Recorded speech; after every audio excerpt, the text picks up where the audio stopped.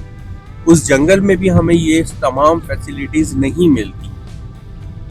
اور اگر یہی چیزیں ہمیں کسی ایک اچھی سوسائٹی میں یا کسی اچھے جگہ پہ پرووائڈ ہو رہی ہے اور وہاں پر ہمیں ذہنی سکون مل رہا ہے، ہماری فیملی خوش ہے، ہم ہر طریقے سے اپنے آپ کو اچھے سے اچھا کل ماحول فیل کر رہے ہیں، تو اس میں کیا برائی ہے؟ مثلا لگژری لائف، اس کو لگژری لائف نہیں کہتے. میں آپ کو ابھی بھی بتا رہا ہوں، بحریہ ٹاؤن کراچی کے اندر میں 4 سال سے رہائش پذیر ہوں الحمدللہ، اور میں نے یہاں پر مڈل سے بھی مڈل کلاس آدمی کو یہاں رہتے ہوئے دیکھا ہے.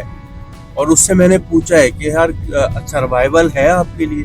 اس نے کہا احسن بھائی، میں جتنے خرچے میں بحریہ میں رہ رہا ہوں، آپ بلیو کریں اتنے ہی خرچے میں کراچی میں بھی رہ رہا تھا، لیکن فرق اتنا ہے یہاں مشقت نہیں ہے. کراچی سٹی میں مجھے مشقت ہو رہی تھی. میں نے کہا کیا مشقتیں پیش آ رہی تھی آپ کو؟ کس ٹائپ کی مشقتیں آپ فیس کر رہے تھے؟ احسن بھائی ذہنی ٹینشن، گھر آؤ پانی نہیں آ رہا، موٹر خراب ہو گئی، موٹر صحیح کرائی تو لائٹ چلی گئی، لائٹ آئی تو گیس چلے گئی، کھانا نہیں بنا ہوا تھا، باہر سے جا کے کھانا پرچیز کیا. تو کہنے لگے تمام ایکسپینسز مجھے وہی پڑ رہے تھے، کیونکہ میں یوٹیلیٹی پر منتھ بھی پے کر رہا تھا اور پھر چیزیں آؤٹ سورس بھی کر رہا تھا. آؤٹ سورس کیسے کر رہا تھا؟ پانی لائن کے تھرو تو میرے گھر آتا تھا، لیکن بعض ٹائم وہ آنا رک جاتا تھا. تو مجھے آؤٹ سورس کیا کرنا پڑتا تھا؟ مجھے آؤٹ سورس پانی کا ٹینکر منگانا پڑتا تھا. تو میں پر منتھ بل بھی بھر رہا تھا، اس ٹینکر کے بھی چارجز بھر رہا تھا. گیس کا بل تو پر منتھ میں پے کر رہا تھا، لیکن گیس کے ساتھ ساتھ گیس 10 بجے چلے جاتی تھی. اگر کسی بنا پہ ہم لیٹ ہو گئے، کھانا نہ بنا سکے، تو مجھے سلنڈر لا کے گھر پہ رکھنا تھا اور اس کے بعد جا کے پھر میں نے اپنا کھانا بنانا تھا، یا پھر میں باہر ہوٹل سے منگاتا. تو اگر میں اس چیزوں کو کمپیئر کروں ابھی کی لائف اسٹائل سے، تو میں سمجھتا ہوں یہاں تو ساری چیزیں سیٹل ہے نا. مجھے آؤٹ سورس کچھ نہیں کرنا، مجھے بحریہ پرووائڈ کر ہی رہا ہے تمام چیزیں.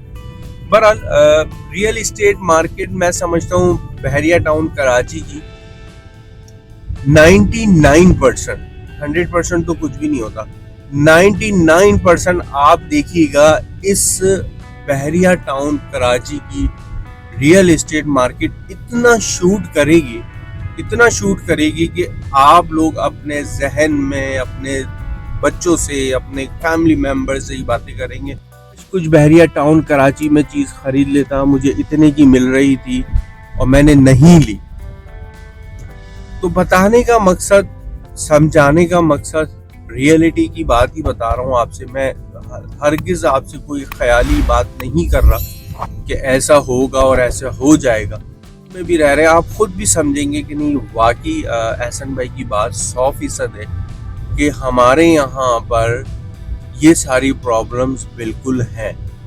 اور اگر ان پرابلم سے اگر آپ پاک ہو جائیں تو آپ اپنی جاب پہ، آپ اپنے بزنس پہ، آپ اپنی آن لائن ٹریڈنگ پہ، واٹ ایور، آپ اپنی ایجوکیشن پہ اس سے زیادہ فوکس کر سکتے ہیں اگر آپ ان چیزوں سے بچ سکیں. گھر میں پانی نہیں آ رہا، گھر میں لائٹ نہیں ہے. تو بتانے کا مقصد آپ کو سمپل از دیٹ یہ ہے کہ اس ٹائم پہ real estate market all over Pakistan down ہے. اور میں پھر آپ کو واضح کر دوں اس بات کا کہ صرف ریئل اسٹیٹ مارکیٹ نہیں، جو بھی بزنسز ہیں وہ تمام کی تمام ڈاؤن فال کی طرف ہے، due to government of Pakistan policies. ہمارے یہاں کی جو پالیسیز ہیں وہ بالکل بھی لوگ اس کو ایکسیپٹ نہیں کر پا رہے، کیونکہ مہنگائی اس ریشو پہ جا کے پہنچ چکی ہے کہ 1 لاکھ روپے 1.5 لاکھ روپے پہ پر منتھ کمانے والا آدمی بھی نا اس ٹائم پہ مہنگائی کو رو رہا ہے. آپ بلیو کریں، میں نے ایسے لوگ کووڈ کے اندر نہیں دیکھے. کووڈ میں لوگ بہت خوش تھے، بہت ہیپی تھے. ہر بندے کے ذہن میں اچھا کھا رہا تھا، اچھا پی رہا تھا، اور ذہن میں یہ چیزیں چل رہی تھی کہ نہیں یار آج نہیں کل نہیں پرسوں اچھا ہو جائے. ہر بندے نے کمایا. اس لاک ڈاؤن کے اندر بھی ہم تو سمجھ رہے تھے کہ شاید یہ لاک ڈاؤن جو ہے بالکل لوگوں کو لے ڈوبے گا, لیکن ایسا ہرگز نہیں ہوا. اس لاک ڈاؤن سے بدترین حال ہے آج, آپ بلیو کریں, اس لاک ڈاؤن سے بدترین حال ہے. اور اس بدترین حال میں میں نے اتنے ایسے لوگ سفید پوش دیکھے ہیں جو اپنی زندگی کو گزار رہے تھے, کبھی کسی سے کوئی بات اپنی کہتے نہیں تھے, لیکن اس ٹائم پہ آ کے وہ بیچارے مجبور ہو گئے اپنی بات کسی کو کہنے کے لیے. سر اس سے بڑھ کے اور کیا بات ہوگی؟ کوئی باپ, کوئی ماں, کوئی بھائی, کوئی بہن, کوئی ایسے چاہے گی کہ میرے گھر میں ایک افراد ایجوکیشن حاصل نہ کرے؟ کون چاہے گا؟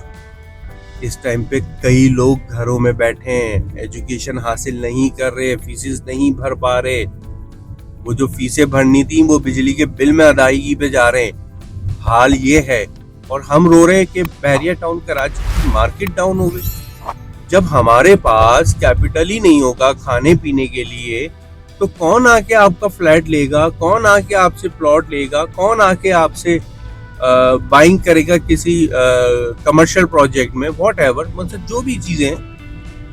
ہم ان چیزوں کو تو ریئلائز کریں نا کہ ہوا کیا ہے. ہم یہ سوچتے ہیں کہ یار یہ پروجیکٹ فیل ہے.